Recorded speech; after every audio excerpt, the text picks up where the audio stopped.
All right, thanks for joining me today for Coffee with Bill. I'm your host, Bill Rose, and my guest today is Don Berry. Hi, Billy Rose. Hi, everybody. Okay, Don, things you didn't know. The full Bible has been translated into over 3,000 languages. Wow, that's pretty good. Among those include fictional languages like Elvish, Elvish? Klingon. Now, is that elf or Elvis? Elvish. Elvish, not Elvisy. And Na'vi. You know what Na'vi is? No, I do not. That's the language from the film Avatar. Oh, wow. All right, here's one for you. This will make you a little scared. There's very little evidence the TSA has ever stopped a terrorist or found a real bomb. At the airports? Yeah. And when tested, they failed to find fake weapons and bombs 95% of the time. Wow. This one's, I'm sure you guys don't know this. It's been a long time ago. But in 1325, two Italian city-states fought over a bucket. What kind of bucket? From a well. Okay. It resulted in 2,000 deaths. That's crying in a bucket. Yeah, that's crying in a bucket. Okay. All right, now for the weather from our chief meteorologist, Bobby Blackwater. Oh, boy. This is Bart Blackwater, Bobby's brother. He's going to let me do the weather. So, here it is. It looked like on Monday it's going to be a 71 of a high and 56 as a low. I guess that's it. Back to you. This day in history, 5/23/22. Benjamin Franklin in 1785 announces his invention of... Eyeglasses. Yes, bifocals. Bifocals. Bifocals. You have bifocals? Yes, I do. I don't. Okay.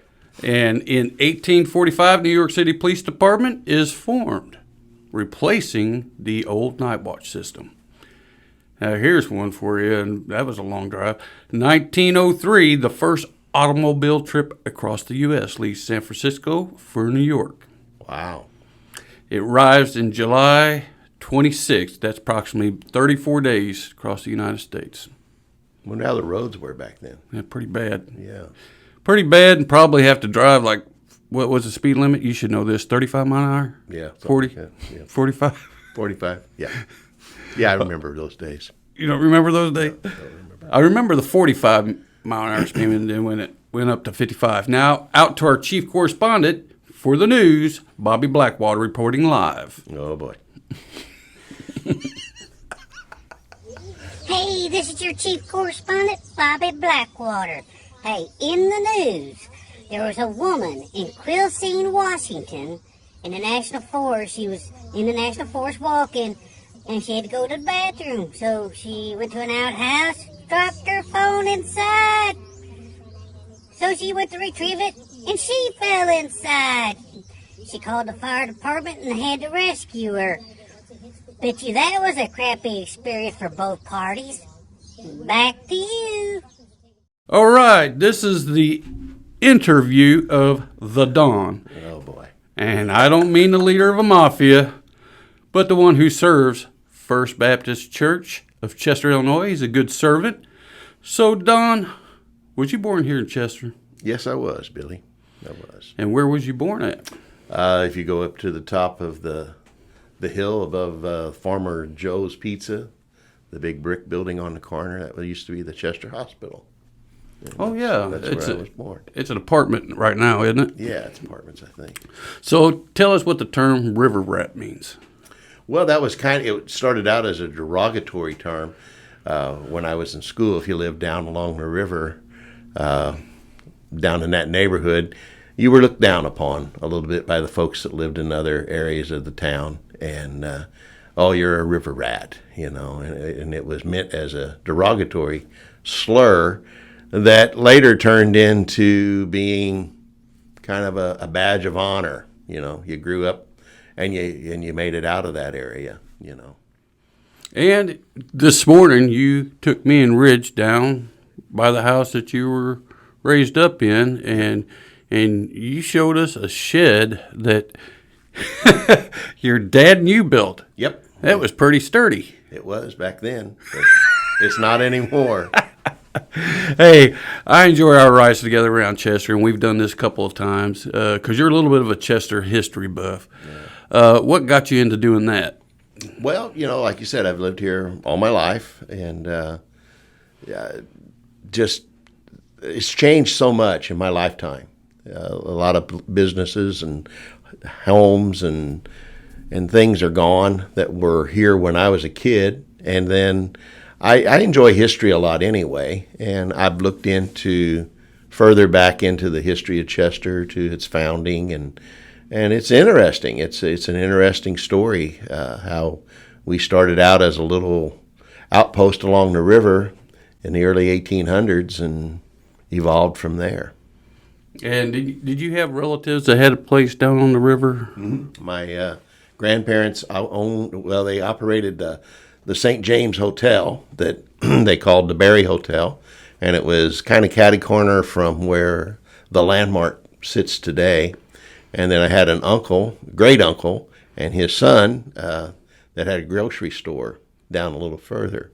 And did they used to have like personal docks there where people could park their boats, or did they have houses along there? That was later on after the riverfront had already started to change because the railroad moved up to higher ground, and a lot of the homes and businesses were taken down. But a lot of people back in probably the late 50s, early 60s, started riding in their boats, and they built what they called boat houses. And there was like 3 or 4 of them down, and they were moored up against the banks of the river, and people would rent slips and park their boats in there. And that went on up until about 1973. And in 73, there was a big flood, and that pretty well wiped out the houses down there where they kept the boats. And what did remain, I think the Corps engineers said, hey, we got to have these off the river because they pose a danger to river traffic. And I noticed that when boats come up here, I call them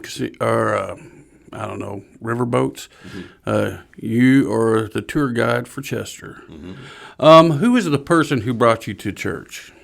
My mom. My mom, when I was a little boy, brought me here. I was on Reverend Gent's cradle roll in the nursery. I got the little certificate when I was like 2 or 3 months old, and I was enrolled in the nursery. So that was right here at this church? Right here at this church.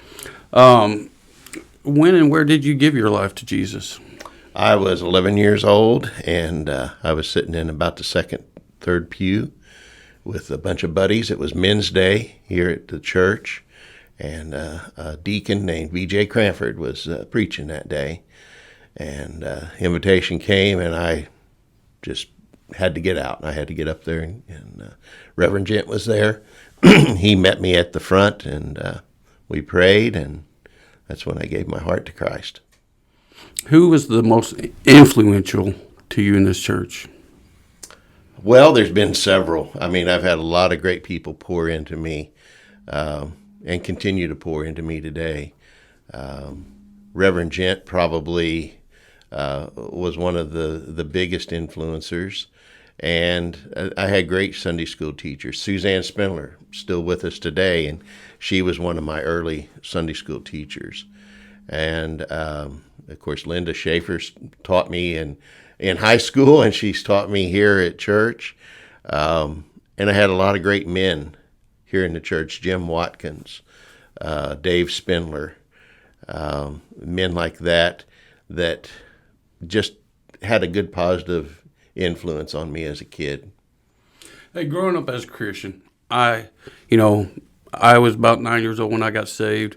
Now, I wasn't always faithful going through high school. I was getting out there and doing the teenage things.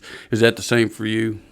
Not so much as a teenager, but as a late teen and young adult. After we got married, I kind of went the wrong direction for a while. Well, we all do. We're trying to see what the world's about. Yeah, yeah. But we grow old and we get wiser. That's true.